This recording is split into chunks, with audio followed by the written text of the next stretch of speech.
1984ல செகந்திராபாத்ல பிறந்த பையன் 2018ல பெங்களூருல பாஷாவா மாறின கதை இதுங்க. அவன் ஸ்கூல் படிச்சிட்டு இருக்கிற சமயத்துல ஃபுட்பால் டோர்னமெண்ட்ல நீங்க பெஸ்ட் பிளேயர் விருது வாங்குனீங்க அப்படின்னா 1500 ரூபாய் பரிசா கிடைக்கும். நல்ல பூட்டு வாங்கி மாட்டிக்கலாம், கால்ல ஸ்கூல்ல சீன்லாம் போடலாம்.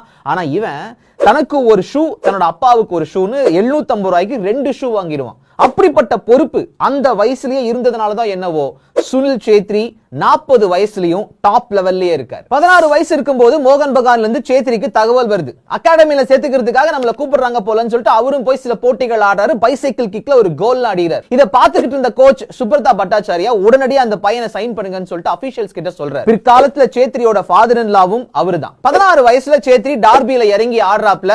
மேட்ச் டிரா ஆயிடுச்சு. ஆனா சேத்ரியால கொஞ்சம் நல்லா ஆட முடியல. கல்கட்டா ரசிகர்கள் கேட்கவா வேணும், கண்ணாடி பாட்டெல்லாம் விட்டு எரிஞ்சிருக்காங்க. இதை பார்த்து ஸ்தம்பிச்சு போன சேத்ரி கால் பண்ணி அவங்க அப்பா கிட்ட கதறி அழுதிருக்காரு, எனக்கு ஃபுட்பால்லாம் வேணாம்ப்பா அப்படின்ட்டு. அதை கேட்டு பதறி போன அவங்க அப்பா 2 நாள் ட்ரெயினை பிடிச்சி டிராவல் பண்ணி நேரா பையன்கிட்ட வந்து உட்கார்ந்து ஒரே ஒரு கேள்விதான் கேட்டாரு, இதுக்காக உன் கனவு நீ விட்டுருவியா, உன் கனவு அவ்வளோ சின்னதா அப்படின்னு. கேப்டன் ஃபென்டாஸ்டிக்கா மாறுற ஜர்னி சுனில் சேத்ரிக்கு ஆரம்பிச்ச தருணம் அதுதாங்க. மோகன் பகான்ல இருந்து ஈஸ்ட் பெங்கால், ஜேசிடி, அதுக்கப்புறம் எம்எல்சி, ஸ்போர்ட்டிங் லிஸ்பன், பிஎஃப்சி, சர்ச்சில் பிரதர்ஸ். சுனில் சேத்ரியோட பயணம் ரொம்ப நீளம்.